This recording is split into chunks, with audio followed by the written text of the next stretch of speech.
அருட்பெருஞ்சோதி அருட்பெருஞ்சோதி தனிப்பெரும் கருணை அருட்பெருஞ்சோதி. எல்லா உயிர்களும் இன்புற்று வாழ்க, வள்ளல் மலரடி வாழ்க வாழ்க, கொல்லா விரதம் குவளை எல்லாம் ஓங்குக, நல்லோர் நினைத்த நலம் பெறுக, நன்றி நினைத்த எல்லோரும் வாழ்க இசைந்து. உலக மக்களே, அறிவார்ந்த அன்பர்களே, ஆண்மநேய ஒருமைப்பாடுடைய அன்பர்களே, அருட்பெருஞ்சோதி ஆண்டவருடைய திருவிளையாடலை நாம் பார்த்து கொண்டிருக்கிறோம். அருட்பெருஞ்சோதி ஆண்டவருடைய திருவிளையாடல் 1823ஆம் ஆண்டு தொடங்கி 30/1/1874 இரவு 12 வரை வரையும் அருட்பெருஞ்சோதி ஆண்டவருடைய திருவிளையாடல் தொடர்கிறது. அருட்பெருஞ்சோதி ஆண்டவர் இந்த பிரபஞ்சம் தோன்றிய காலத்திலிருந்தே சாதியும் மதமும் சமயங்களும் இல்லாத ஒரு உலகை படைக்க வேண்டும் என்பதற்காகத்தான் சுயமாக தோன்றியவர். ஆதியும் அந்தமில்லா அருட்பெருஞ்சோதி.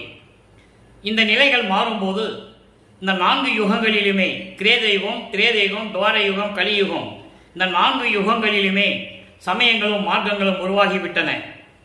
அதன் பிறகு இந்த சமயங்களும் மதங்களும் மார்க்கங்களும் முடிவடையக்கூடிய நிலையில் உலக மக்களுக்கு ஒரு ஆன்மீக பாதை வேண்டும் என்பதற்காக சுத்த சன்மார்க்கத்தை நிறுவி அதை தன் மகன் கையில் ஒப்படைப்பதற்காக தனது மகனை செல்வப்பிள்ளையை ஒரு தாயின் வழியாக இந்த மண்ணுலகை வருவிக்க செய்தார் அருட்பெருஞ்சோதி ஆண்டவர். அதன் பிறகு பிள்ளை பெருமானங்கள் அவர்கள் இந்த வருவிக்கு விட்ட பிறகு 9 ஆண்டுகள் வரையிலும் தான் யார் என்ற தெரியாத நிலையில் இருந்தபோது இறைவன் எப்படி திருவிளையாடல் செய்தார் என்பதையும், 9வது ஆண்டிலே ஆட்கொண்ட பிறகு இறைவனுடைய திருவிளையாடல் எப்படியெல்லாம் நடந்தது என்பதையும் திருவட்பாவிலே ஒவ்வொரு திருமுறையிலும் நமக்கு அருளியிருக்கிறார்கள். நம்மளையெல்லாம் படைத்து காத்து கொண்டிருக்கின்ற வல்லற்பெருமானவர்கள். அந்த நிலையிலிருந்து நாம் பார்த்து கொண்டிருக்கிறோம். சமயங்களும் மதங்களும் மார்க்கங்களும் எப்படி உருவாச்சு, எப்படி மக்களை வழிபட செய்தார்கள், இந்த சைவ சமயத்தை சேர்ந்தவர்கள், வைஷ்ணவ சமயத்தை சேர்ந்தவர்கள், கௌபாரம் போன்ற சமயத்தை சேர்ந்தவர்கள் எல்லாம் இறைவனை எப்படி உருவகப்படுத்தினார்கள் என்பதையும், அந்த உருவத்திற்கு ஏற்றபடி ஆலயங்களை அமைத்து வழிபட செய்து விட்டார்கள் என்பதையும் நாம் படிப்படியாக பார்த்து கொண்டிருக்கிறோம்.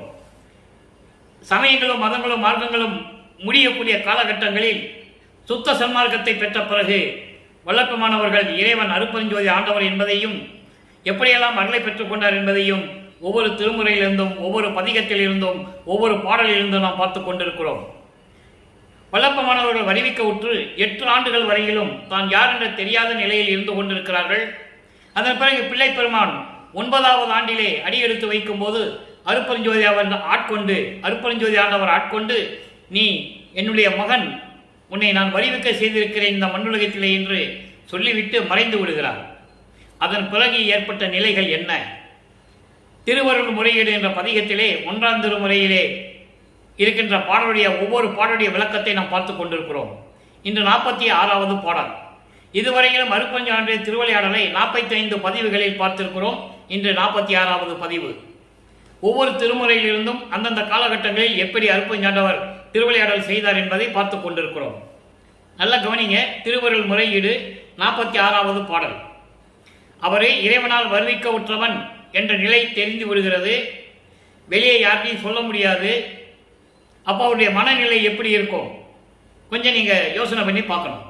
அதான் பாடல். வானம் விடாது உரு கால் போல், வானம் விடாது உரு கால் போல் என்றனை வளைந்து கொண்ட மானம் விடாது இதற்கு என் செய்குவேன், நின்னை வந்து அடுத்தேன், ஊனம் விடாது உழல் நாயேன் பிழையை உளம் கொண்டிடேல் ஞானம் விடாத நடத்தோய் நின் தன்னருள் நல்கவே, நின் தன்னருள் நல்கவே. அதாவது அருளை கொடுக்கணும்னு சொல்றாரு. அவர் எந்த நிலையும் தெரியாது. அப்ப இறைவனிடம் முறையீடு செய்கிறார். எப்படி இந்த உலகத்தை வானம் எப்படி வளைத்து கொண்டதோ அதுபோன்று என்னை வளைத்து கொண்ட இந்த மானம் போகாமல் இருக்கிறதுக்கு நான் என்ன செய்ய வேண்டும் கேட்கிறேன். உன்னை நம்பி வந்து விட்டேன். யாரும் என்னை ஏறெடுத்து கூட பார்ப்பதில்லை. அவ்வளவு துன்பப்பட்டு கொண்டிருக்கிறேன். உலகை வானம் எப்படி வளைத்து கொண்டிருக்கிறதோ அதுபோல என்னுடைய மானம் போகாமல் இருப்பதற்கு நான் என்ன செய்ய வேண்டும்? உன்னை வந்து நான் சேர்ந்திருக்கிறேன். உன்னை நாடி வந்திருக்கிறேன். உன்னிடம் அடைக்கலம் கேட்டு வந்திருக்கிறேன். உன்னுடைய அருளை கேட்டு வந்திருக்கிறேன். ஊனம் விடாது உழல் நாயேன், பலியை சுமந்து கொண்டு பழியை சுமந்து கொண்டு நான் சிட்டுக் கொண்டிருக்கிறேன். என்னுடைய குறைகளை எல்லாம் நீ உள்ளத்திலே நினைத்துக் கொண்டிருந்தால் நான் என்ன செய்வேன்? சீக்கிரம் அந்த அருள் கொடுப்பாயாக. அருள் நடனம் செய்து கொண்டிருக்கின்ற இறைவனே, நீ தன்னருள் நல்குவவே, உன்னுடைய அருமையான அந்த அருளை எனக்கு கொடுக்க வேண்டும் என்று சொல்லி இந்த பாடலை நமக்கு அருளியிருக்கிறார்கள். ஆக திருவருள் முறையீடு செய்யும் போது நமது பிள்ளை பெருமானவர்கள் 9வது ஆண்டிலிருந்து 12 ஆண்டுகளுக்குள் இருந்து கொண்டிருக்கிறார். இப்போ 13வது ஆண்டு தொடங்குகிறது. 13வது ஆண்டிலிருந்து திருவொற்றியூர் செல்லுகிறார். அங்கே மனதிடம் என்ன சொல்லுகிறார்? நற்றுணை விளக்கம் என்ற பதிகத்திலே நாம் பார்த்து கொண்டிருக்கிறோம். இன்று 5வது பாடல். மனதிடம் என்ன சொல்லுகிறார்? நமச்சிவாயம்தான் நமக்கு துணை மனமே என்ற ஒரு நிலையை மனதை கட்டுப்படுத்துவதற்காக, ஓடுகின்ற மனதை நிறுத்துவதற்காக, அலைபாய்கின்ற மனதை ஒருநிலைப்படுத்துவதற்காக இந்த பாடலை நமக்கு அருளியிருக்கிறார்கள். இப்போ சமயங்களும் மதங்களும் மார்க்கங்களும் சூழ்ந்திருந்த காலகட்டம். அந்த காலகட்டத்தில் இவர் நமச்சிவாயம் சொல்றாரு. உண்மை. ஏன்னா இறைவன் அப்படிதான் இருக்க வைக்கிறார் பையனை. தன்னுடைய மகனை சமயங்களிலும் மதங்களிலும் மார்க்கங்களில் ஈடுபாடு செய்து கொண்டு இருக்க செய்கிறார். இப்போ பாருங்க, பாடலை பாருங்க. ஓடுகின்றனன் கதிரவன், அவன் பின் ஓடுகின்றன ஒவ்வொரு நாளாய், வீடுகின்றன என் செய்வோம் இனி, அவைய கூற்றுவன் வெகுண்டு இடில் என்றே வாடுகின்றனை அஞ்சலை நெஞ்சே. மார்க்கண்டேயர்தம் மாண்பு அறிந்திலையே, மார்க்கண்டேயன் மாண்பு அறிந்திலையே, நீ நாடுகின்றவர் நாதந்தன் நாமம் நமச்சிவாயம் கான் நாம் பெரும் துணையே. இது பாடல். இப்போ அந்த காலத்தின் கட்டாயம் அவர் சொல்லிதான் ஆகணும். அப்போ அவருக்கு சுத்த சன்மார்க்கத்தை பற்றி தெரியாது. இறைவன் ஆட்கொண்டு விட்டு சென்று விட்டால் எந்த அருளையும் கொடுக்கவில்லை. அப்போது சமயங்களோ மதங்களோ மார்க்கம் சூழ்ந்திருந்த காலகட்டங்களில் உலக மக்கள் எப்படி வழிபடுகிறார்களோ அதே போன்று இவரும் மனதிடம் சொல்லுகிறார். எப்படி? ஒவ்வொரு நாளும் கதிரவன் உதிக்கிறான், மறைகிறான். ஒவ்வொரு நாளும் நமக்கு கழிந்து கொண்டிருக்கிறது. நமது ஆயுள் காலங்களில் ஒவ்வொரு நாளும் கழிந்து கொண்டிருக்கிறது, வீணாகி கொண்டிருக்கிறது என்று இனிமேல் என்ன செய்வோம் என்று நீ வருந்திக் கொண்டிருக்கிறாய் மனமே. கொடிய யமன் மரணம் வந்துவிட்டால் என்ன செய்வது என்று நீ பயப்படுகிறாய் மனமே.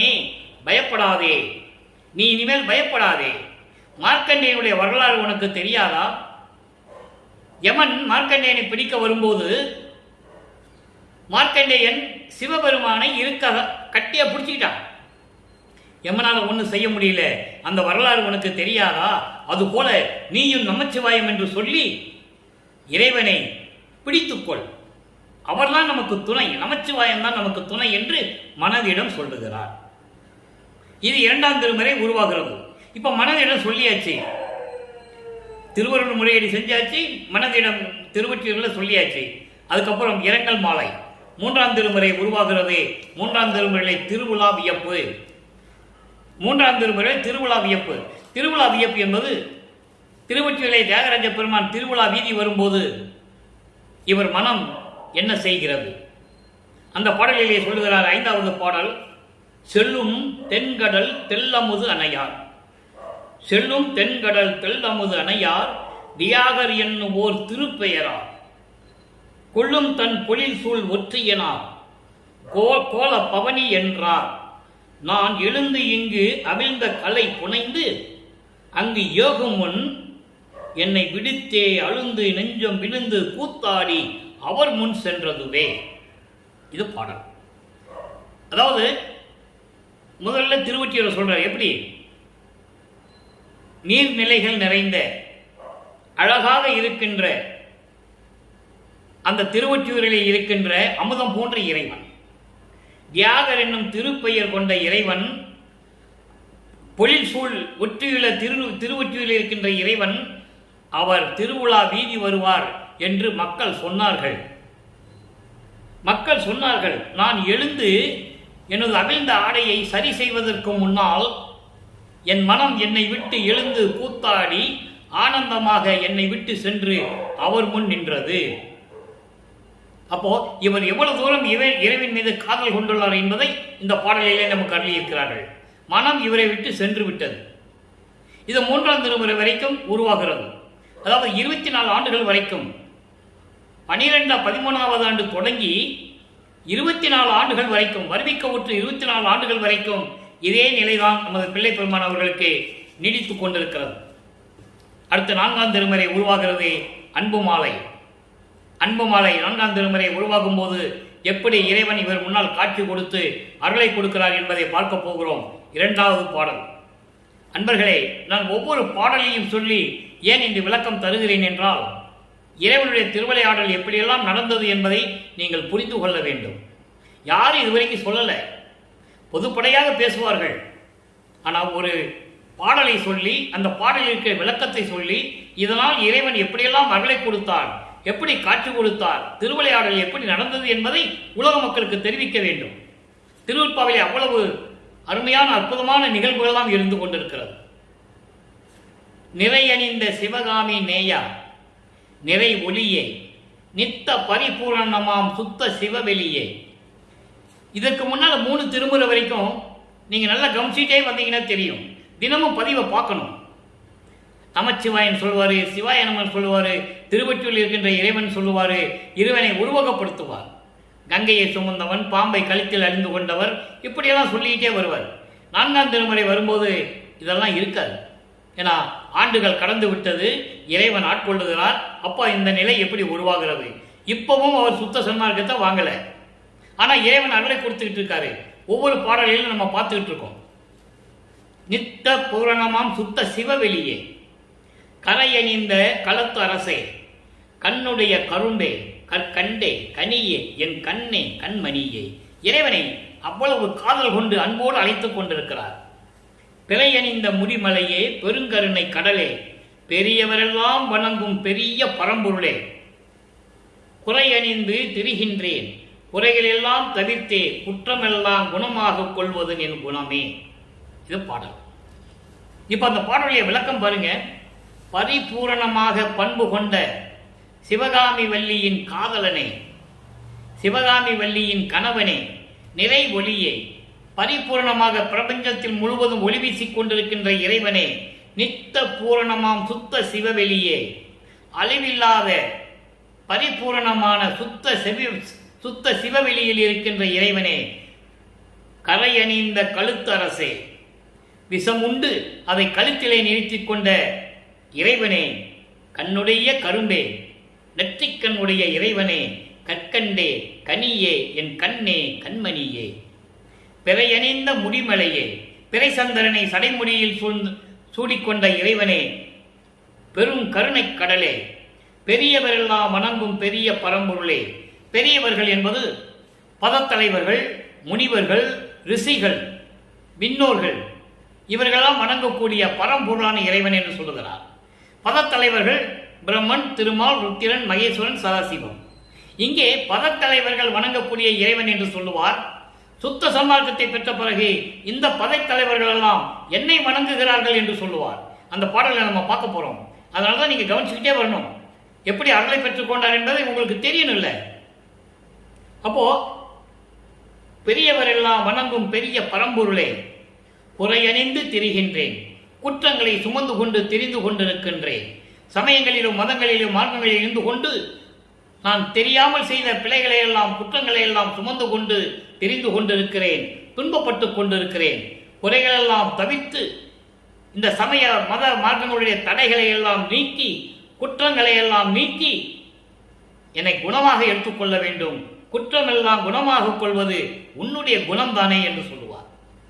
இதை ஒரு பாடலிலே சொல்லுவார். தனித்திரானங்களில் சொல்லுவார். 81வது பாடலில் சொல்லுவார். குற்றம் புரிது எனக்கு இயல்பே, அதை குணமாக கொள்ளல் உனக்கு இயல்பே என்று சொல்லுவார். அற்புதமாக இருக்கும் அந்த இடங்கள்லாம். நான் குற்றம் செஞ்சிட்டேன், அதை குணமாக கொள்வது உன்னுடைய குணம் தானே. அந்த குற்றங்களை நீக்கி எனக்கு இது குணங்களாக ஏற்றுக்கொண்டு எனக்கு அருள வேண்டும் என்று கூறுகிறார். இப்போ 4 திருமுறை முடிஞ்சிடுச்சு. இப்போ 6ஆம் திருமுறைக்குள்ள என்ட்ரி ஆகிறோம். 6ஆம் திருமுறை வரும்போது சுத்த சன்மார்க்கத்தை பெறுவதற்காக உள்ளே வந்து கொண்டிருக்கிறார். அப்போ சமயங்களிலும் மதங்களிலும் மார்க்கங்களில் இருந்து கொண்டிருந்த போது தன்னுடைய நிலை என்ன, இப்ப சுத்த சன்மார்க்கத்தை பெற்ற பிறகு அதனுடைய நிலை என்ன என்பதை பார்க்க போகிறோம். 6ஆம் திருமுறை தற் சுதந்திரமின்மை. எனக்கு எந்த விதமான சுதந்திரம் இல்லை, எல்லாம் இறைவனுடைய சுதந்திரம் என்பதை இந்த பாடலிலே கூறுகிறார். 8வது பாடல் நல்லா கவனிக்கணும். குற்றமாய் கொள்ளுதல் குணமேன்னு சொல்லுவார். அங்க அந்த இறைவனை சொல்லுவாரு ஒரு பாடல்ல, நன்னாலும் கடந்த ஒளி ஞான சபாபதியே, பொன்னாலும் சபையாய் அருள் பூரண புண்ணியனே, என்னால் ஆவது ஒன்றும் உனக்கு இல்லை, எனினும் எந்தாய் உன்னால் வாழுகின்றேன், எனக்கு உண்மை உரைத்தருளே என்று சொல்லுவார். இந்த நிலையில் இருக்கும்போது, சுத்த சன்மார்க்கத்தில் இருக்கும்போது தனக்கு எந்த விதமான சுதந்திரம் இல்லை என்பதை எப்படி கூறுகிறார்? கல்லாய மனத்தையும் ஓர் கணத்தினிலே கல்லாய மனத்தையும் ஓர் கணத்தினிலே கனிவித்து கருணையாலே, எப்படி சொல்றார் பாருங்க, கல் போன்ற இறுகிய மனம், அதாவது இரக்கம் இல்லாத மனம், தயவும் கருணையும் இல்லாத மனத்தை, என்னுடைய மனதை ஒரு நொடியிலே ஒரு கணத்திலே கனிவித்து நெகிழ வைத்து உன்னுடைய கருணையாலேயே எனக்கு அருளை கொடுத்தாய். எவ்வளவு அற்புதமா சொல்றார் பாருங்க. அதான் கல்லாய மனம் என்று சொல்லுகிறார். கல் போன்ற இறுகிய எனது மனத்தை, அதாவது தயவும் கருணையும் இரக்கம் இல்லாத எனது மனதை ஒரு நொடியிலே கனிவித்து ஒரு நொடியிலே நெகிழ வைத்து உன்னுடைய கருணையினாலே எனக்கு அருளினாய். பல்லாரும் அதிசயிக்க பக்குவம் தந்து அருள் பதமும் பாலிக்கின்றாய். நல்ல கவனிங்க. பல்லாரும் அதிசயிக்க பக்குவம் தந்து அருள் பதமும் பாலிக்கின்றாய். பல்லாரும் என்பது விண்ணுலகத்தில் இருக்கின்றவர்களும் மண்ணுலகத்தில் இருக்கின்றவர்களும் என்னை பார்த்து அதிசயமாக பார்த்து கொண்டிருக்கிறார்கள். அப்படி பார்த்து கொண்டிருக்க எனக்கு அருள் பக்குவத்தை தந்து அருள் பதமும் பாலிக்கின்றாய். அருள் நிலையையும் அருள் செல்வத்தையும் எனக்கு கொடுத்து கொண்டிருக்கிறாய் என்று சொல்லுகிறார். பல்லாரும் அதிசயிக்க என்பதை இன்னொரு பாடலிலே வல்லற்பெருமான் தெளிவாக கூறுவார்கள். 7 உலக அவத்தை விட்டு ஏறினேன் மேல்நிலை, ஊழிதோறு மூலி உயிர் தலைத்து ஓங்கினன், ஆலியானும் அயனும் அதிசயத்திட என்னுள் வாழி அருப்பெருஞ்சோதி மன்னருளே என்று சொல்லுவார். திருமாலும் பிரம்மனும் முதலிய அவர்களெல்லாம் என்னை பார்த்து அதிசயமாக பார்க்கிறார்கள், அதிசயமாக பார்த்து கொண்டிருக்கிறார்கள். அந்த நிலையை எனக்கு ஏற்படுத்தி கொடுத்திருக்கிறாய் என்று சொல்லுகிறார்.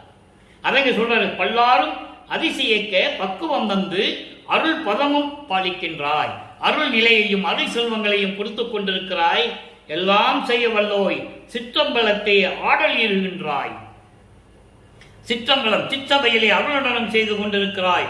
எல்லாம் வல்லவை பெயர்த்த இறைவனே, அருட்பெருஞ்சோதியே, நின்னல்லால் ஒன்று ஆகாதே, நீ இல்லாமல் ஒன்று ஆகாதே, எல்லாமே நீதானே. அந்தோ இச்சிறிய நாள் ஆவது என்ன, உன்னாலே வருவிக்க விட்ட உன் மகன், உனது செல்வ மகனால் என்ன செய்ய முடியும் என்று சொல்லி இந்த பாடலை அருளியிருக்கிறார்கள். அடுத்து பதிகம் 17. அடுத்த நிலை எப்படி வருது, எப்படி கடக்கிறார்? அந்தங்களை கடந்த இறைவன் எப்படி, இவர் எப்படி கடந்து போகிறார், அதை எப்படி இயங்குகிறார், உன்னுடைய நிலையை நான் எப்படி அடைய முடியும் என்பதை இயங்குகிறார். பதிகம் 17. அத்துவித ஆனந்தத்து அனுபவ விடை ஈடு. அப்படின்னா ஒளிமயமாகக்கூடிய அந்த நிலை இருக்கிறதே, அதை பெற்றுவிட்டால் அதற்கு ஈடு இணை எதுவும் இல்லை என்று சொல்லுகிறார். அது பாடல் 3வது பாடல். நல்ல கவனிங்க. நாதாந்த திருவீதி நடந்து கடப்பேனோ, ஞானவெளி நடு இன்பம் நடம் தரிசிப்பேனோ, போதாந்த திருவடி என் சென்னி பொறிந்திடுமோ, புதுமை உற சிவயோகம் பொங்கி நிறைந்திடுமோ, வேதாந்தம் சித்தாந்தம் சமரசமும் வருமோ, வெறுவெளியில் சுத்த சிவவெளி மயம் தான் உருமோ, பாதாந்த வரை நீர் மணக்க. நல்ல கவனிக்கணும் இந்த வரிய. பாதாந்த வரை நீர் மணக்க மன்றிலாடும் பரமர் திருவுள்ளம் எதுவோ பரமம் அறிந்திலேனே. அதாவது ஆன்மா தன்னை உணரக்கூடிய ஒரு நிலை இருக்கிறது. அதான் பரநாத நிலை, நாதாந்த நிலை. ஆன்மா தன்னை உணரக்கூடிய நிலை. அந்த பரநாத நிலையை கடந்து நான் போவேனா? ஞானவெளி நடு இன்பம் நடம் தரிசிப்பேனோ, பராபர வெளியில். ஞானவெளி என்பது பராபர வெளி. பராபர வெளியிலே அருள் நடனம் செய்து கொண்டிருக்கின்ற உனது நடனத்தை நான் கண்டு தரிசிப்பேனா? போதாந்த திருவடி என் சென்னி பொருந்திடுமோ. போதாந்தம் என்பது மெஞ்ஞானம் அறிவு நிலை. மெஞ்ஞான அறிவு நிலையை கொடுக்கக்கூடிய உன்னுடைய திருவடி என் தலை மீது ஆசீர்வாதம் செய்யுமா? இந்த திருவடியை தலை மீது ஆசீர்வாதம் செய்வது என்பதை ஒரு பாடலிலே கூறுவார். ஒரு விளக்கம், சின்ன விளக்கம். இவர் ஒரு திண்ணையிலே படுத்திருக்கும் போது அருப்பஞ்சாண்டவர் வருவார் மகனை பார்ப்பதற்கு. பாடலிலே உண்டு. அந்த பாடல் வரும்போது அந்த விளக்கம் தரேன். இப்போ மனசில் வச்சுக்கங்க. அந்த திருவடியை என் சென்னி மேல் பொருந்திடுமோ என்று சொல்றாரு. அதுக்காக ஒரு விளக்கம். அப்போ மகன் படுத்திருக்கிறாருன்னு அருப்பெருஞ்சோதிக்கு தெரியும். இவர் தூங்கல, ஒன்லி ஆக்டிங், நடிப்பு தான் நடிச்சிட்டு இருக்காரு. அது அருப்பெருஞ்சோதிக்கு தெரியும். உடனே இவர் என்ன பண்றாரு, அந்த பக்கம் படுத்து அருப்பஞ்சாண்டவர் அவருடைய காலை மகன் தலை மேல வைக்கிறார். இவர் ஏதோ தலை மேல படுதுன்னு சொல்லி காலை தட்டி விடுறார், திரும்பி தலை மேல வைக்கிறார். இப்படி ஒரு நிகழ்வு திருவருட்பாவிலே உண்டு. அப்போ உன்னுடைய திருவடியை என் தலைமையில் வைத்து ஆசீர்வாதம் செய்வாயா? புதுமை உற சிவயோகம் பொங்கி நிறைந்திடுமோ? புதுமை, அதிசயங்கள் நடக்க எனது மனம் பொங்கி நிறைந்திடுமா? எனது மனம் மகிழ்ந்திடுமா? சிவபோகம், அதான் சிவானந்த அனுபவம் சொல்வார், சச்சிதானந்த அனுபவம். அந்த அனுபவம் எனக்கு கிடைக்குமா? வேதாந்தம் சித்தாந்தம் சமரசமும் வருமோ? மனம் எல்லையை கடந்த நிலை, மன எல்லைக்கு அப்பாற்பட்ட நிலை, மனம் கடந்த அனுபவ நிலை, அதான் சித்தாந்தம். வேதாந்தம் என்பது மன எல்லையை கடந்த ஒரு நிலை, மனம் கடந்த அனுபவ நிலை சித்தாந்தம். இப்படி ரெண்டு நிலைகளும் சமரசமாக எனக்கு கிடைக்குமா? வெறுவெளி என்பது வெட்டவெளி, சுத்த சிவவெளி மயம்தான் குருமோ? சுத்த சிவவெளி என்பது 16வது நிலை, ஞானத்தில் ஞானம். அந்த நிலை எனக்கு கிடைக்குமா? பாதாந்தம் வரை நீர் மணக்க மன்றிலாடும். பாதாந்தம் வரை நீர் மணக்க என்பது திருநீர் மனம் வீசக்கூடிய பிரணவ தேகத்தில் இருந்து கொண்டு சத்திய ஞான சபையில் அருளண்டனம் செய்து கொண்டிருக்கின்ற அருப்பெருஞ்சோதி ஆண்டவரே, உன்னுடைய திருவுள்ளம் எதுவோ பரமம் அறிந்திலனே. உன்னுடைய இறைநிலையை, உன்னுடைய அருள்நிலையை என்னால் உணர்ந்து கொள்ள முடியவில்லையே என்று சொல்லுகிறார். அடுத்து பிள்ளை பெரு விண்ணப்பம் பதிகம் 20, பிள்ளை பெரு விண்ணப்பம் 76. ஏன் ஒவ்வொரு பாடலும் சொல்றேன்னு நான் ஏற்கனவே விளக்கம் சொல்லியிருக்கேன். பாடல் மூலமாக தான் இறைவனுடைய திருவிளையாடலை சொல்ல முடியும். கற்பனையாகவோ கதையாகவோ திருவிற்பாவை சொல்ல முடியாது.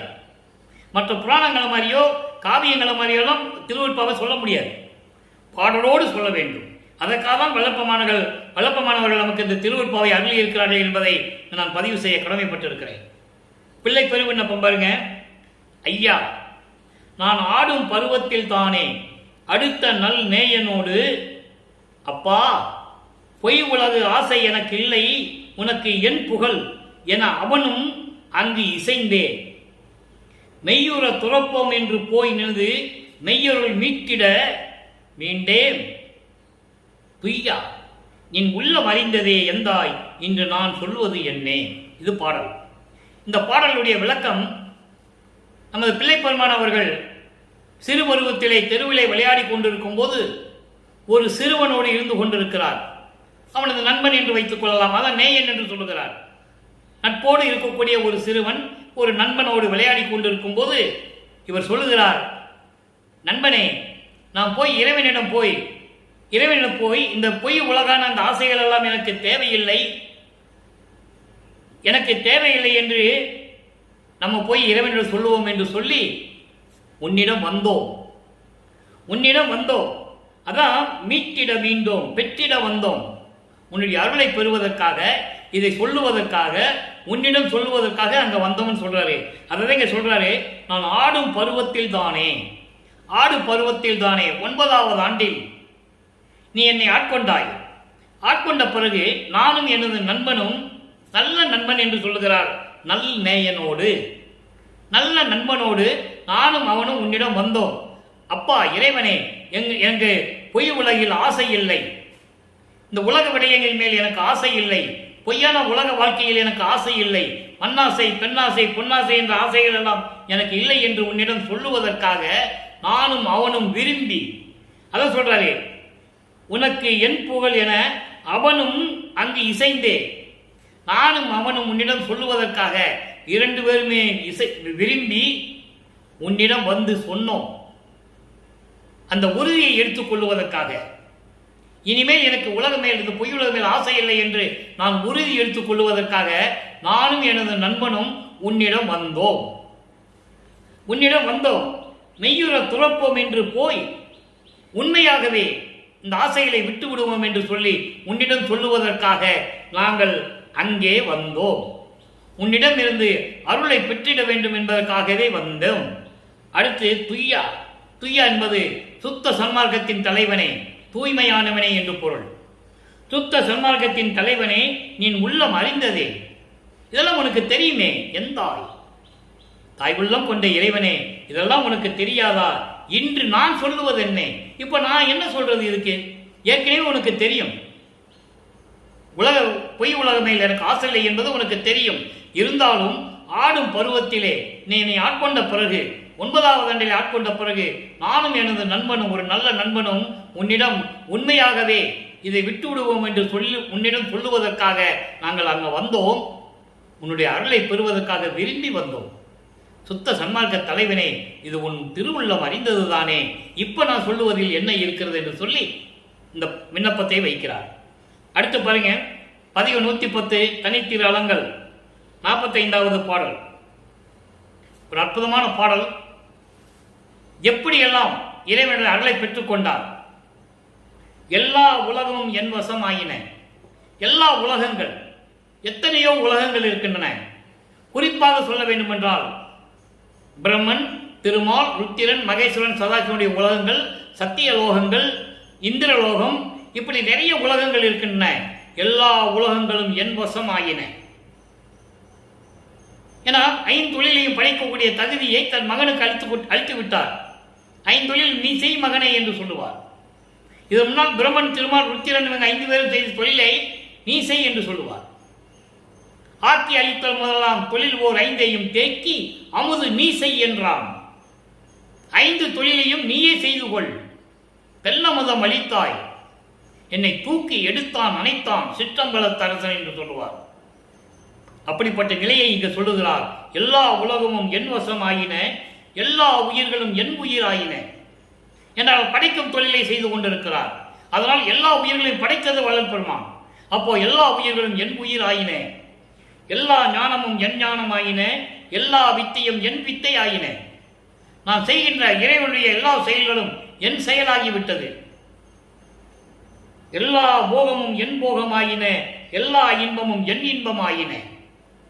எல்லா வல்ல சிற்றம்பலத்தை என் அப்பர் எல்லாம் நல்கி என் உள்ளத்து உள்ளாரே. என் அப்பன் அருப்பெருஞ்சோதி ஆண்டவர் இந்த அருளை எல்லாம் கொடுத்து என் உள்ளத்தில் இருந்து கொண்டிருக்கிறார் என்று சொல்லுகிறார். இதுதான் ஆனந்தருடைய இறுதி பாடலிலே சொல்லுவார். சாமி என் துறை, என் உயிர் நாயகனார் இன்று நான் இருக்கும் இடத்தில் வந்து அமர்கின்றார். இவர் போகல, அருப்பெருஞ்சாண்டவர் வருகிறார். பின்சாரும் 2.5 நாளிகைக்குள் என் பேர் உடம்பில் கலந்து பிரியாது இருப்பார். அதை இங்க சொல்கிறாரே, எல்லாம் நல்கி என் உள்ளத்தில் உள்ளாரே என்று சொல்லுகிறார். அடுத்து பாருங்க, மெய்யருள் வியப்பு 41வது பாடல். அற்புதமான பாடல். பிரபஞ்சத்தின் உண்மையை கூறக்கூடிய பாடல். இறைவன் எப்படியெல்லாம் அருளை கொடுத்தார் என்பதை விளக்கக்கூடிய ஒரு பாடல். நல்லா பாருங்க. ஜோதி மலையில் கண்டேன் நின்னை கண் கலிக்கவே. ஜோதிமலையில் கண்டேன் நின்னை கண் கலிக்கவே. ஜோதிமலை, ஜோதிமலை என்பது சுத்த சிவஞான வெளி. அதான் 16வது வெளி. ஒவ்வொரு வெளியும் சொல்லுவார் வளர்ப்பமானவர்கள். சரிய கிரிய யோகம் முன்னாங்கு 12 நிலைகள் வரைக்கும் சமயங்களும் மதங்களும் மார்க்கங்களும் சேர்ந்த நிலை. இவர் அறியாமலேயே இந்த 12 நிலைகளையும் கடந்து வந்து விட்டார். அதாவது 32 ஆண்டுகளுக்குள், 25வது ஆண்டிலிருந்து 32 ஆண்டுகளுக்குள் இந்த நிலையை கடந்து விட்டார். இதுதான் 4ஆம் திருமுறையை நாம் பார்த்துக் கொண்டிருந்தோம். அப்போ இந்த நிலையை கடக்கும் போது இடையிலே ஒரு சின்ன திருவிளையாடல் என்பதை தினமும் நான் கூறிக்கொண்டிருக்கிறேன். நனக்கோடி அம்மையாரை தாலி கட்டி அந்த அம்மையாருக்கு மோட்ச வீட்டை காட்டியது, விமோசனம் கொடுத்தது. அந்த நிகழ்வு முடிந்தவுடனே சரியக்கிரி யோகம் அந்த 12 நிலைகளையும் கடந்து விட்டார். இங்க அருப்பெருஞ்சோதி அட்டவங்களை நீங்க பார்க்கலாம். அருப்பெருஞ்சோதி அட்டகத்திலே கூறுவார், தத்துவங்கள் அனைத்தும் தனித்தனியாக கடந்தேன். தத்துவாதியின் நிலையில் சித்தியல் முழுதும் தெரிந்தேன். அவை மேல் சிவநிலை தெரிந்திட சென்றேன். அந்த சிவநிலை தான் இங்க ஜோதிமலைன்னு சொல்ற. அதை சுத்த சிவ ஞான வெளின்னு சொல்றாரு. அப்போ அதுதான் இறைநிலை, கடவுள் நிலை அறிந்து அம்மையாகக்கூடிய நிலை. அந்த நிலையில் சுத்த சிவஞான வெளியில் நின்னை கண்குளிர கண்டுகொண்டேன். இந்த நிலையை, வல்லற்பெருமானுடைய இறைநிலையை உலக மக்களுக்கு யார் சொன்னதுன்றீங்க? யாருமே சொல்லலை. பொதுப்படையா பேசுறதுனாலதான் வல்லற்பெருமானை துறவி என்று சொன்னார்கள், பாடலாசிரியர் என்று சொன்னார்கள், கதையாசிரியர் என்று சொன்னார்கள், சமூக சீர்திருத்தவாதி என்று சொன்னார்கள். சுத்த சிவவெளியில் கடந்து கொண்டு சென்றிருக்கிறார் என்று யாருமே சொல்லல. திருவருட்பாவில் இருக்கு, அவருடைய இறைநிலை கடவுள் நிலையை சொல்றார். அப்போ சுத்த சிவஞான வெளியில் நான் கண்குளிர உன்னை கண்டேன், துயித்தேன் அமுதம் அகத்தும் புறத்தும் பரிமளக்கவே, ஓதி உணர்தற்கு அறிய பெரிய உணர்வை நன்னியே, ஓதாது அனைத்தும் உணர்கின்றேன் என் அருளை எண்ணியே. அப்போ அந்த சுத்த சிவஞான வெளியிலுடைய உன்னுடைய அருள் நடனத்தையும் உன்னுடைய அருளாற்றலையும் நான் கண்குளிர நான் பார்த்தேன். துய்த்தேன் அமுதம் அகத்தும் புறத்தும் பரிமளிக்கவே. துய்த்தேன், தூய்மையான தேன், தூய்மையான தேன், சுத்தமான தேன். சுத்தமான தேன் என்பது சுத்த சன்மார்க்கம், சமரச சுத்த சன்மார்க்கம் என்ற அமுதை அகத்தும் புறத்தும் மனம் வீச, என் உள்ளையும் வெளியும் மனம் வீசிக் கொண்டிருக்க, அருள் மனம் வீசிக் கொண்டிருக்க, அருள் மனம் வீசிக்கொண்டிருக்க, ஓதி உணர்தற்கு அறிய, யாரும் சொல்ல முடியாமல் இருக்கக்கூடிய, சொல்லி உணர்வதற்கு அரிய நிலையில் இருக்கின்ற சுத்த சன்மார்க்க இறைவனை, சுத்த சன்மார்க்க இறைவனை, அதான் பெரிய உணர்வை என்று சொல்லுகிறார்.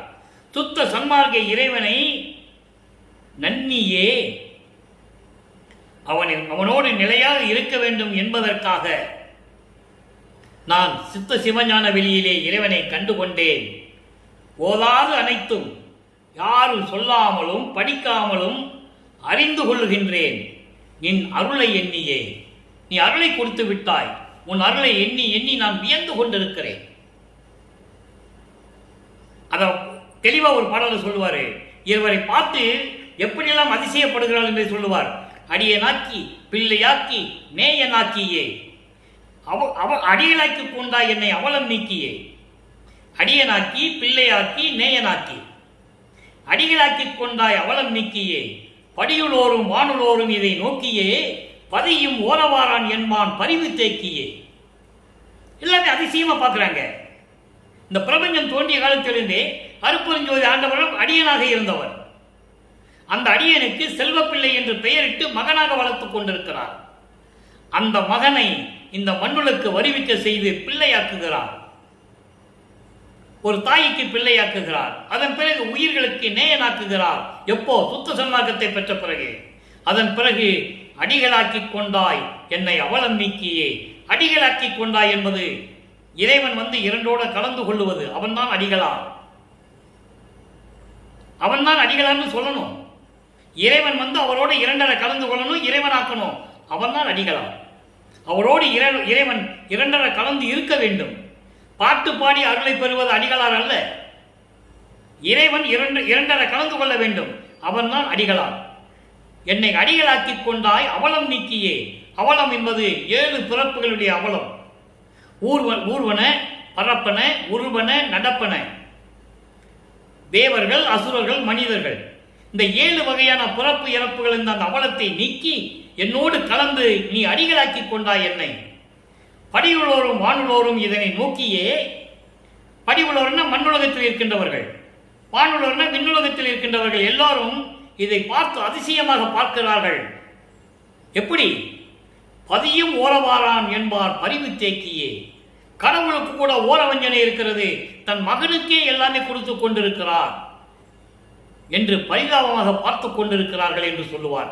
அதான் எல்லோரும் அதிசயிக்க என்று இந்த பாடலிலே விளக்கம் பார்த்தோம். நாம் எல்லோரும் அதிசயிக்க, எல்லோரும் வியக்க, எனக்கு எல்லாரையும் கொடுத்து கொண்டிருப்பாய் என்று சொல்லுவார்.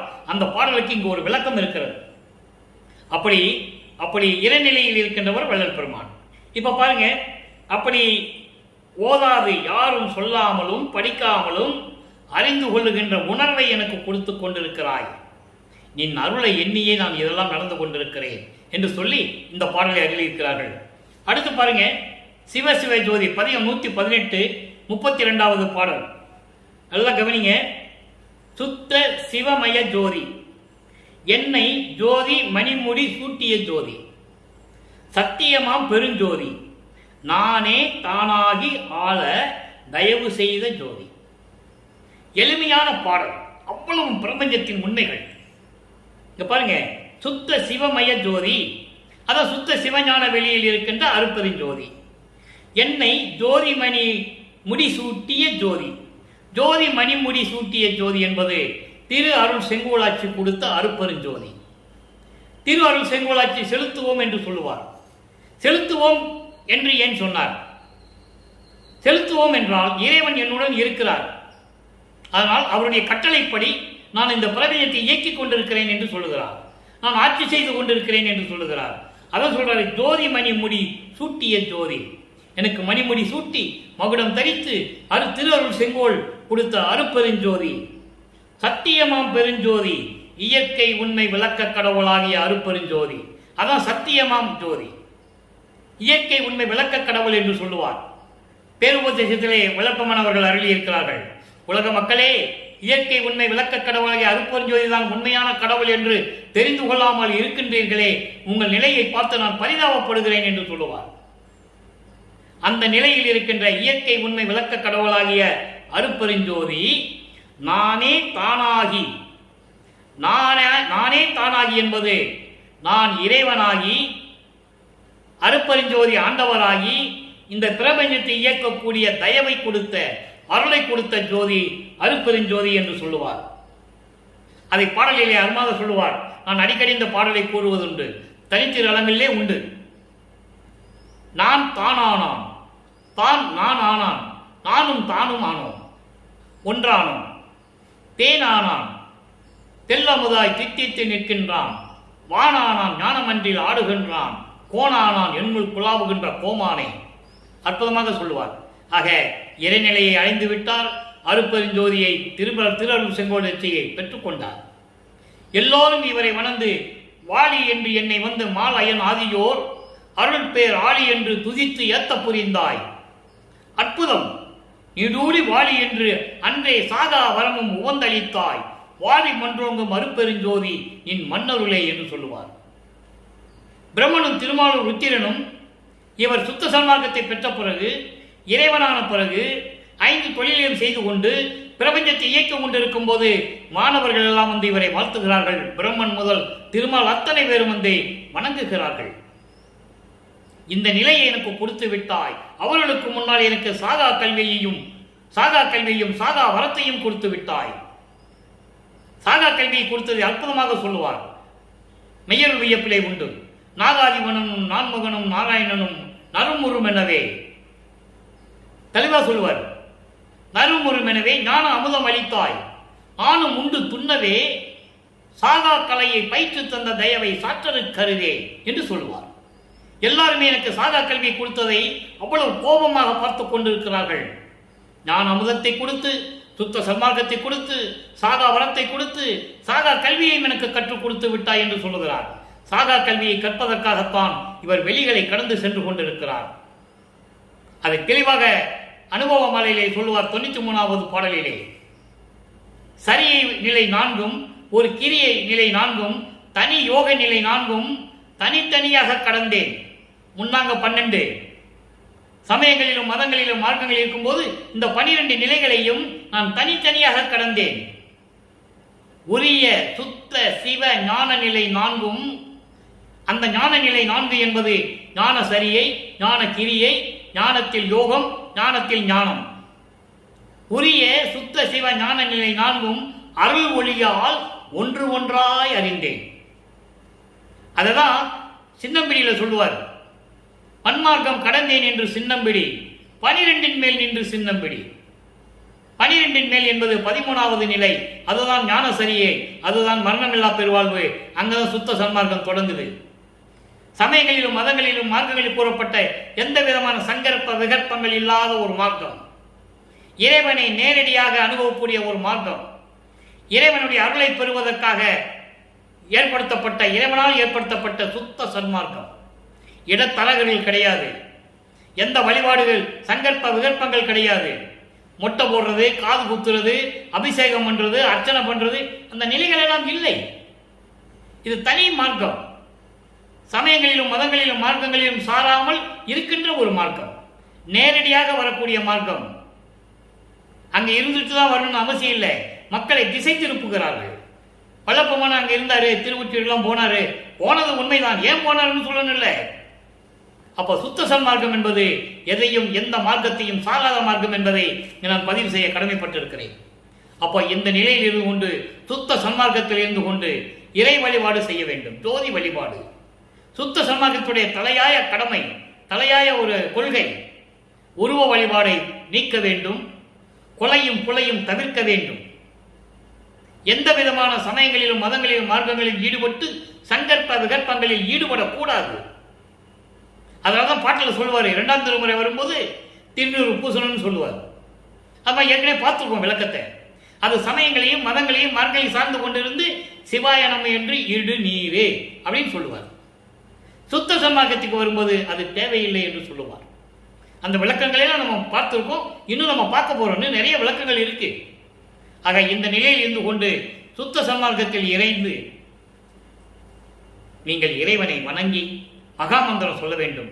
அருட்பெருஞ்சோதி அருட்பெருஞ்சோதி தனிப்பெருங்கண்ணை அருட்பெருஞ்சோதி மகாமந்திரத்தை சொல்லி ஜோதி வழிபாடு செய்து கொலையும் புலையும் தவிர்த்து சைவ நெறியில் இருந்து கொண்டு இறைவனை வணங்கி இறைவனுடைய அருளையும் செல்வங்களை எல்லாம் பெற்றுக்கொண்டு இந்த வையகத்திலே நீங்கள் வாழ்வாங்க வாழ வேண்டும் என்று இறைவனுடைய தயவாலயம் கண்ணையாலையும் வாழ்த்து விடைபெறுகிறேன். இந்த வள்ளலார் ஊழியன். மீண்டும் நாளை சந்திப்போம். அருட்பெருஞ்சோதி ஆண்டவருடைய திருவிளையாடல் நாளை தொடர்கிறது. நன்றி, வணக்கம்.